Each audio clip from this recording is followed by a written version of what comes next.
नमस्कार मित्रों, आदाब, सत श्री अकाल, गुड मॉर्निंग। कैसे हैं आप सब?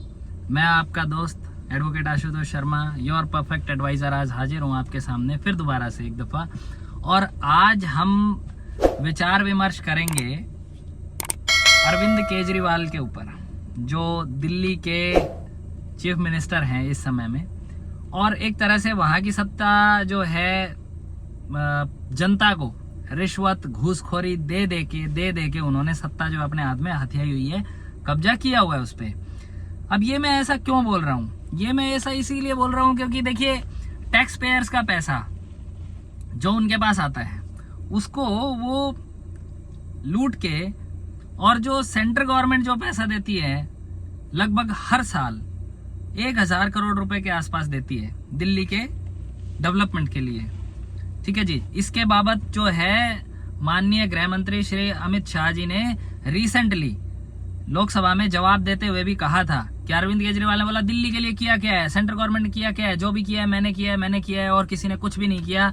तो अमित शाह जी ने ईयर वाइज उनको बताया, इस साल इतना दिया, इस साल 958 करोड़ दिया, इस साल 1000 करोड़ दिया। इस बाबत अभी तक कोई जवाब नहीं आया। अभी होता क्या है, इस पैसे को वो डेवलपमेंट में या वेलफेयर और इन सब में प्रॉपरली नहीं इस्तेमाल करते। इस पैसे को वो लोगों को प्रलोभन दे के, गवर्नेंस नाम की कोई चीज है नहीं। वो इंसान इस नीति का है कि मैं बिजली फ्री दे दूंगा, मैं पानी फ्री दे दूंगा, मैं आप लोगों को ये दे दूंगा फ्री में, वो दे दूंगा, और बस मुझे वोट करो, मुझे वोट दे दो, इसके सिवा और उसे कुछ नहीं चाहिए। भ्रष्टाचार के इतने मामले हैं, उनकी सरकार के जितने भी मंत्री हैं उन सभी के ऊपर इतने मसले हैं। उन्होंने शराब आबकारी नीति में घोटाला उनका सामने आ रहा है, कभी किसी दूसरे मसले में सामने आ रहा है। उनके पीछे ये 2 मंत्री जो हैं, जो डिप्टी सीएम है मनीष सिसोदिया भी अंदर गए। और पहले जो शराब नीति के अंदर जो ये भाई साहब हैं, ये देखो जो वहाँ पे कभी हाथ पैर दबवा रहे हैं, कभी मालिश करवा रहे हैं, तिहाड़ जेल में मस्ती लूट रहे हैं। अभी ये लोग बहुत ही, देखिए, पॉलिटिकल संरक्षण सभी को चाहिए। तो लोग क्या होता है ना, आज की तारीख में अरविंद केजरीवाल ऐसा आदमी है जिसने, शुरुआत से हम चलते हैं, जो कि IRS था, जैसे इंडिया में जो UPSC के थ्रू जैसे IPS IAS, तो ये IRS अधिकारी थे। और IRS अधिकारी होने के बावजूद इन्होंने RTI के लिए मोर्चा खोला, RTI लेके आए, जवाबदेही बनी, वो एक अच्छी चीज़ थी। उसके बाद में इन्होंने अन्ना हजारे का इस्तेमाल किया, जो कि रालेगंज सिद्धि गांव से बिलोंग करते हैं। उनका इस्तेमाल किस लिए किया कि अन्ना हजारे जी को बहुत अच्छे से, मतलब उनकी बॉडी की अनशन कैपेबिलिटी बहुत ज़बरदस्त है, लंबे समय तक वो अनशन कर सकते थे। इन्होंने उस चीज़ को, उनकी खूबी को पहचाना, और साथ में खुद तो हफ्ते से 10 दिन के अंदर फ्लैट होके पसर गए, लेकिन उनका इस्तेमाल करते रहे। हमें स्वराज चाहिए, स्वराज चाहिए, स्वराज चाहिए, मैं हूँ आम आदमी, और फिर सीधा पार्टी बना ली। किरण बेदी का भी इस्तेमाल किया इन्होंने, किरण बेदी का भी, कि भाई पहली, देखिए वो भी फर्स्ट IPS लेडी ऑफिसर थी वो इंडिया की, और उनका इन्होंने इस्तेमाल किया उस आंदोलन के अंदर। और फिर वहाँ पे कांग्रेस के टाइम में, जब ये लग रहा था कि कांग्रेस का जो ये जितना भी घोटालों का घड़ा भर चुका है, और अब ये लगभग अपने लास्ट फेज पे है, क्योंकि आम जनता में सोशल मीडिया और इन सब के थ्रू जो जागरूकता है बहुत ज़्यादा आ गई थी, रोष था, उसका इस्तेमाल इसने सिर्फ एक दिल्ली जैसे नर्चर्ड एरिया को इस्तेमाल करने के लिए किया कि भाई उसको हम किस तरह से उसकी सत्ता हथिया सकें। दिल्ली की पॉपुलेशन जो है मोस्टली सभी बाहर से आके बसी हुई है, सारी की सारी। और उस पॉपुलेशन को क्या है कि कुछ लोभ मिल जाए, लालच मिल जाए। पहले ही दिल्ली इतना है, महंगाई और गरीबी और गंदगी का नाम दिल्ली है, वहां पे अगर कोई वादे कर देवे तो ये उसमें खुश। वहां पे शीला दीक्षित जी की सरकार जो है गिर गई। शीला दीक्षित कांग्रेस की सरकार थी। देखिए, इन्होंने अब नया हथकंडा क्या अपनाया, मोदी आ गया, अमित शाह आ गया, इसकी जोड़ी को हराना है, देश को बचाना है। तो जो इसने खुद लिस्ट बनाई थी देश के सबसे भ्रष्ट जो भ्रष्ट नेता थे 2014 में 13 में, जो इसने लिस्ट बनाई थी, आज ये उन्हीं के साथ खड़े होके फोटो खिंचवा रहे हैं। इंडिया का वो इन्होंने अपना वो फॉर्म कर लिया, एक पॉलिटिकल अलायंस पूरा, ठीक है, और उनके साथ ये समझौता भी कर रहा है। तो ये तो इसका मतलब क्या हो रहा है कि इसे कैसे भी करके राजनीति में आना है। पंजाब के अंदर इसकी सरकार आ गई, बताइए, सारा खालिस्तानी फंड इसने इस्तेमाल किया, वहां का इनको सपोर्ट मिला, और पंजाब के हालात देख लीजिए, वहां पे जैसे ही आम आदमी पार्टी की सरकार आती है वहां पे खालिस्तानी मूवमेंट्स जो है खुले तौर पे चलने लग गए। जब तक कि ये पन्नू को नहीं लुढ़काया भारत सरकार की खुफिया एजेंसियों ने, तब तक ये तो भाई साहब वहां पे तो पुलिस पैरेलली चल रही है, और वो खालिस्तान के जो पोस्टर्स हैं, पर्चे हैं, बड़े बड़े और बैनर्स हैं, ले लेके सड़क पे मार्च कर रहे हैं। ऐसे हालात कर दिए। अमृतपाल सिंह खुले में सामने आ गए। जब सेंट्रल गवर्नमेंट ने पूरी तरह से इस मसले को अपने हाथ में लिया, उसके बाद से अभी थोड़ी सी शांति सी है।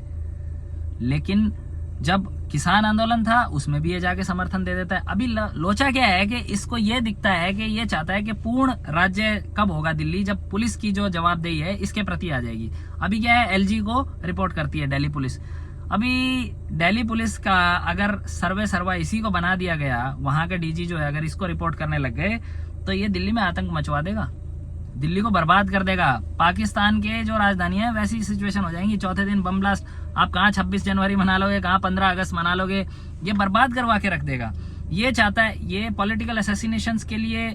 भाई दिल्ली कितना लुटियंस दिल्ली है, वो तो प्रॉपरली पूरा दिल है दिल्ली का और देश का, वहां से पूरा देश चलता है, वो सब इसके कब्जे में आ गया भाई। तो इसलिए इसको तो देना ही नहीं चाहिए। दिल्ली पुलिस का जवाबदेही या सर्वा इसको बनाने का कोई फायदा है ही नहीं। लेकिन भाई साहब को क्या चाहिए कि भाई दिल्ली की जो भी है, पहले बीजेपी ने भी कहा था, आज बीजेपी क्यों नहीं दे रही। कांग्रेस के टाइम में, जैसे जब उस टाइम पे मदन लाल खुराना थे, अडवाणी जी थे, मदन लाल खुराना दिल्ली के सीएम रह चुके हैं, एमएल खुराना, उसके बाद सुषमा स्वराज भी रहे थे, और उन्होंने डिमांड की थी लेकिन कांग्रेस ने नहीं दिया। देखिए ये बात ठीक है, जो बीजेपी की गलत थी वो सोच उस समय पे, लेकिन आज जब वो सत्ता में बैठे तो उन्हें महसूस हो रहा है, जब यदि सीएम इतना घटिया क्वालिटी का होगा जो किसी भी हद तक गिर सकता है, उसके लिए तो क्या है, मोदी ने छींक दिया, देश हित में नहीं है। मोदी के खिलाफ कोई गली का कानिया कुत्ता भी अगर खड़ा हो गया ना, तो ये उसको जाके समर्थन दे देगा।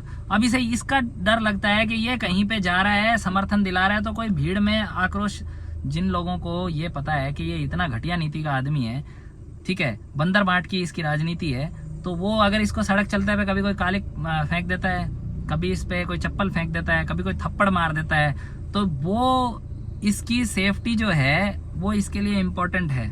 इसलिए दिल्ली की जवाबदेही चाहता है। पहले शुरू में बड़ा नहीं है, पैदल निकल के दिखाता था आम आदमी बन के, कभी उसमें आपको मेट्रो में दिख जाता था, वो सब इसने बंद कर दिया। ये आम नहीं, बहुत खास से भी सुपर खास जिंदगी जी रही है। लेकिन वही मफलर सर्दी में और शर्ट बाहर निकाल के रखना।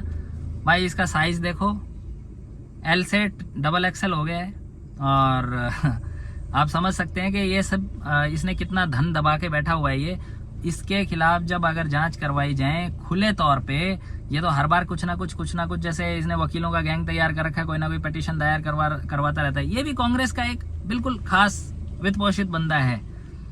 और वहां से कपिल सिब्बल साहब 370 के अगेंस्ट में 370 हटा दिया, उसको रिवोक कर दिया, तो इसके लिए वापस से लगवाना चाहते हैं, उसके लिए पिटीशन डाल रहे हैं, उसमें भी इसका सपोर्ट है। आपके बहिष्कार, अगर किसी विशेष समुदाय का अगर कोई आदमी किसी को मतलब फाइनेंशियली अगर उसका बहिष्कार करे, तो उसके अगेंस्ट में भी अपने आप से रिट लगा रहे हैं सुप्रीम कोर्ट में।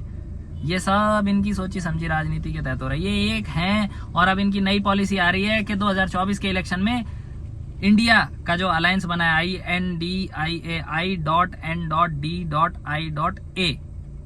तो भारत की जनता को ऐसे मूर्ख बनाया जाए कि तुम इंडिया को ही हरा रहे हो, एक तरह से तुम खुद को हरा रहे हो।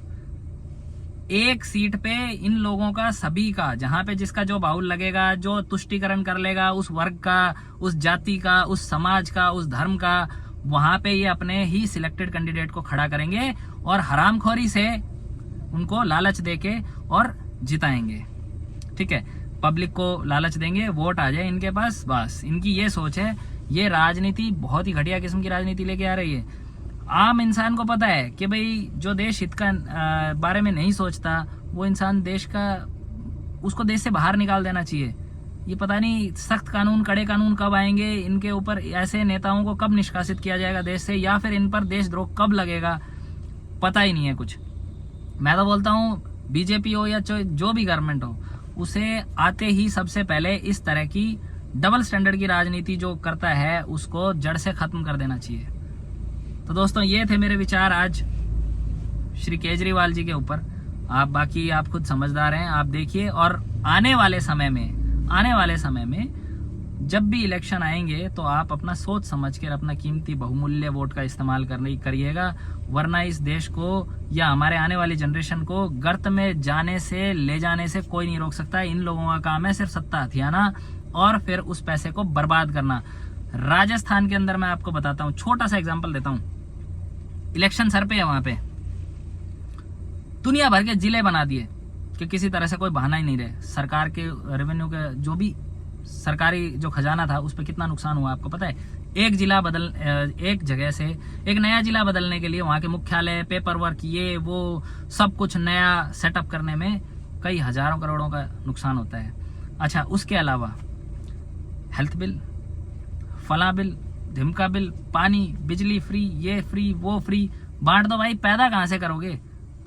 अच्छा, एक चीज और बताता हूं आपको, 5-5 हजार रुपए के 1,20,00,000 मोबाइल बांट रहे हैं ये लोग, जिसकी लागत जो है 5,000 रुपए है। 1,20,00,000 मोबाइल गुना में आप 5,000 से करोगे, अगर उसको मल्टीप्लाई करते हो तो 60 अरब रुपया होता है। 60 अरब रुपया, 60 अरब रुपए में पता नहीं कितने वेलफेयर प्रोग्राम स्टार्ट किए जा सकते थे लोगों के लिए। कोई डैम बनाया जा सकता था। राजस्थान में पानी की कितनी किल्लत है, कोई बड़ा डैम बना लो। राजस्थान में जयपुर और उसके अजमेर या नियर बाई एरिया को बीसलपुर का एक डैम है जो कि वहां का पानी के ऊपर पूरा जयपुर का एरिया डिपेंडेंट रहता है। ऐसे पता नहीं कितने डैम बना सकते थे ये, पर नहीं।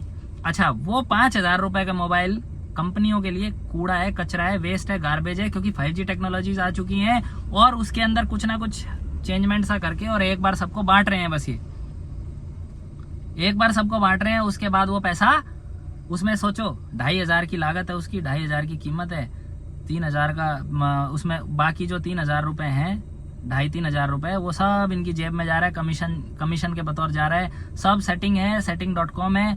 60 अरब रुपए में से कम 30 अरब रुपए ये लोग अपनी जेब में डाल जाएंगे और इलेक्शन के अंदर आप ही लोगों को वही रुपया बांट के खिलाएंगे। वोट दे दो हमें, वोट दे दो, वोट का प्रलोभन दे रहे हैं। सोचो, ऐसे राजनीतिज्ञों से आप बच के रहें जो कि बंदरबाट की राजनीति रखते हैं। बर्बाद करके रख देंगे देश को, खोखला करके रख देंगे। अरे भाई, 1,20,00,000 लोगों को तुम लोग 5,000 का फोन दे रहे हो, तुम उन्हें 5,000 रुपए दे दो ना, उन्हें जो जरूरत है वो खरीद लेंगे। वो फोन की जरूरत है तो फोन लेंगे, लेकिन नहीं, ये एक स्कैम है। आपको कान यहाँ की बजाय इधर से घुमा के पकड़ाएंगे और उसमें अपना जो है स्वार्थ पहले सिद्ध करेंगे। कंपनियों का जो है ई वेस्ट, जो कचरा है, गार्बेज है, उसको ये ठिकाने लगा देंगे और तब तक इनका पर्पस सर्व हो जाएगा। इलेक्शन सर पे हैं, वो 3-4 महीने फोन काम दे जाएगा और फिर आप उसको इस्तेमाल करते रहोगे और आप अपना वोट कास्ट कर दोगे इनके अगेंस्ट, मतलब इनके पक्ष में, और एक बार सत्ता में आ गए फिर से बर्बाद सब कुछ। तो आप सोचिए, समझिए और इलेक्शंस के दौरान में अपना वोट बहुत ही समझदारी से कास्ट कीजिए। इस वोट की जो पावर है ना, उससे बढ़ के कुछ नहीं है। राजनीतिक संरक्षण लेने की सोच जो है ना इंसान की, उसे छोड़ना होगा। बहुत से ऐसे लोग हैं, एक बार किसी तरह से टिकट मिल जाए, बस किसी के आगे पीछे घूमते रहे, एक बार टिकट मिल जाए, हमारा नाम हो गया। 10 लोग, 50 लोग, 100 लोग, 1000 लोग हमारे आगे पीछे घूमेंगे और कुछ नहीं तो पूर्व विधायक जी, चाहे वो विधायक बना नहीं हो, इलेक्शन में हार गया हो, लेकिन उसका नाम सिक्का से चलने लग जाता है। ये राजनीतिक संरक्षण लेके आदमी अपने आप को पॉलिटिकली हाईलाइट करवाने की जो महत्वाकांक्षा रखता है ना, ऐसी महत्वाकांक्षाएं देश को खोखला करने लग रही हैं, बर्बाद करने लग रही है सोसाइटी को। तो कृपया करके आप अपना वोट समझदारी से कास्ट कीजिएगा और आगे भी आप लोगों ने जो लोकसभा के इलेक्शन हो तब उस समय भी ध्यान दीजिएगा। तो मैं आपसे इजाजत लेता हूं और वीडियो अच्छी लगी तो लाइक, सब्सक्राइब, कमेंट और शेयर अवश्य कीजिए। आप शेयर नहीं करते हैं तो फिर दिल को थोड़ा सा अफसोस सा होता है। ठीक है मित्रों, मैं आपके कमेंट्स का बेसब्री से इंतजार करूंगा। नमस्कार।